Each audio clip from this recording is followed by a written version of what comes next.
సమస్యల పరిష్కారమే లక్ష్యంగా పనిచేస్తామని అనకాపల్లి ఎమ్మెల్యే కొణతల రామకృష్ణ అన్నారు. ప్రజలెంతో గౌరవంగా భావించే శాసనసభ స్థానానికి, పార్లమెంట్ స్థానానికి ఉన్ని తెచ్చే విధంగా నడుచుకోవాలని పవన్ సూచించినట్టుగా తెలిపారు. అసెంబ్లీ, పార్లమెంటు ప్రజా సమస్యలు వినిపించాలని దిశానిర్దేశం చేశారని వెల్లడించారు. ఎన్డీఏ నెల రోజుల పాలన అద్భుతంగా ఉందని, రాగల రోజుల్లో ప్రజాపాలన కొనసాగుతుందంటున్న ఎమ్మెల్యే కొణతల రామకృష్ణతో మా correspondent Sambasivarao face to face. ప్రస్తుతం నెల రోజుల పరిపాలన పూర్తి చేసుకుని ఈ రోజున మంగళగిరి పార్టీ కార్యాలయంలో గెలిచినటువంటి వారందరికీ కూడా పవన్ కళ్యాణ్ సన్మానం చేయడం జరిగింది. ప్రస్తుతం మనతో పాటు కొణతల రామకృష్ణ గారు ఉన్నారు. సార్ చెప్పండి, మీ గెలుపు ఒక అపురూపమైన గెలుపుగా మనం భావించాలి. ఎందుకంటే భారీ మెజార్టీతో మీరు గెలవడం, అదేవిధంగా ఈ రోజుకి నిన్నటికి నెల రోజులు పూర్తి చేసుకున్నటువంటి తరుణం ఏంటి, మీ పరిపాలన ఎలా ఉందంటారు? ఏంటి పరిస్థితి? ఈరోజు పార్టీ ఆఫీస్కి పిలిచి అందరికీ సత్కరించే కార్యక్రమం పెట్టారంటే ప్రజలందరికీ కూడా సత్కరించినట్టు. ఇది ఒక్కరికి సత్కారం కాదు. పవన్ కళ్యాణ్ గారు ఈ అవకాశం ఇచ్చి ఎన్డీఏ ప్రభుత్వం, కూటమి ప్రభుత్వం ఏర్పడడానికి ప్రజలు ఏ రకంగా దోహదపడి అపూర్వమైనటువంటి దేశ చరిత్రలోనే కనీ విని ఎరుగున్నటువంటి విజయం ఏదైతే ప్రజలకు ఇచ్చారో అది ఈ సత్కారం ద్వారా ప్రజలందరినీ కూడా సత్కరించినట్టు. ఈ నెల రోజుల పరిపాలన అన్నది చాలా తక్కువ టైం.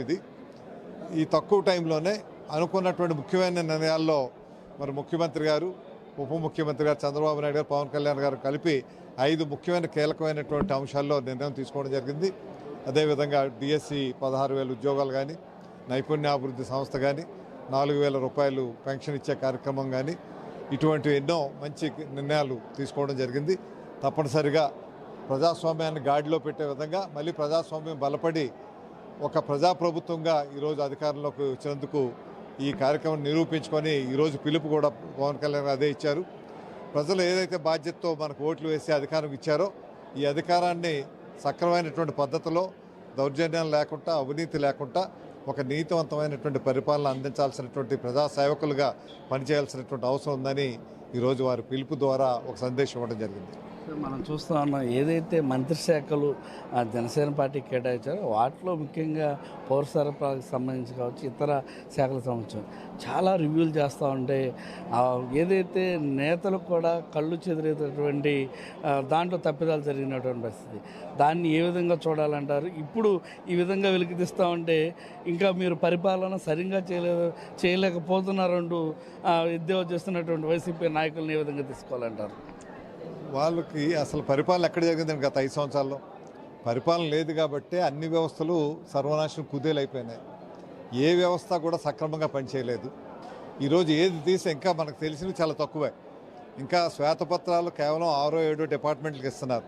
కానీ అన్ని డిపార్ట్మెంట్స్లో కూడా పరిపాలన పూర్తిగా కొలాప్స్ అయిపోయింది. అసలు ప్రజాస్వామ్యం అన్నది లేకుండా ఒక నియంతృత్వ ఏక వ్యక్తి పరిపాలనలాగే జరిగింది తప్పితే ఏ సిస్టమ్స్ కూడా బ్యూరోక్రసీ కానీ, ఎగ్జిక్యూటివ్ కానీ, అదేవిధంగా రాజ్యాంగబద్ధంగా ఎక్కడ ఏ కార్యక్రమాలు జరగలేదు.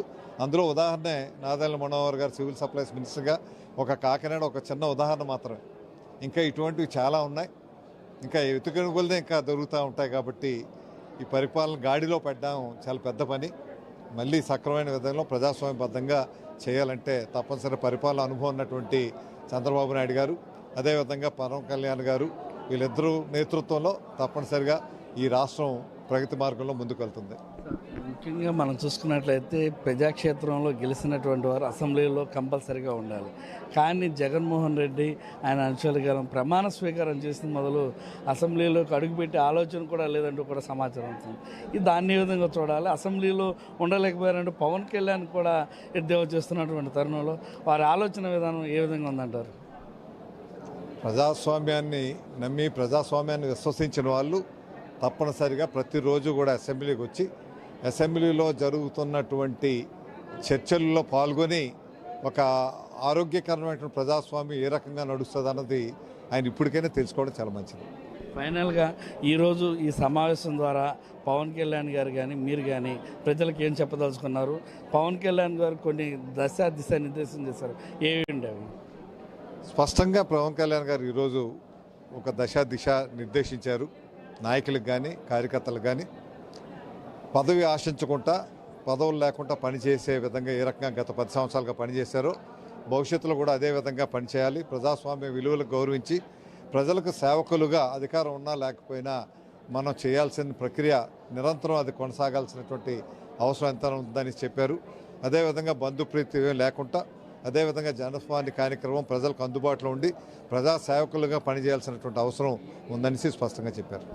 మొత్తం మీద మనం చూస్తూ ఉన్నాం, ఏదైతే ఈ రోజున జనసేన అధ్యక్షుడు పవన్ కళ్యాణ్ అటు ఎమ్మెల్యేస్ తోటి మినిస్టర్స్ తోటి మొత్తంగా పార్టీ తరఫున గెలిచినటువంటి వారందరినీ కూడా ఘనంగా పార్టీ కార్యాలయం సన్మానించడంతో పాటు వారందరికీ కూడా కొన్ని దిశ నిర్దేశిస్తూ కొన్ని కార్యక్రమాలు కూడా అప్పచేయడం జరిగింది. ప్రజలతో కూడా ఎప్పుడు కూడా మమేకంగా ఉండాలి, ఎక్కడ కూడా బంధు ప్రీతి అనేది తీసుకురాకుండా ముందుకు సాగే విధంగా సాగాలంటూ కూడా వారికి కొన్ని సూచనలు కూడా చేయడంతో వారందరూ కూడా ఇక మీదట ఆ సూచనలకు అనుకూలంగా నడుచుకుంటూ ముందుకు సాగాలని కూడా వాళ్ళందరూ డిసైడ్ అయినట్టుగా మనకు సంబంధించి అవుతుంది. కెమెరామెన్ ప్రవీణ్తో జీవి సాంబశివరావు, మంగళగిరి పార్టీ కార్యాలయం.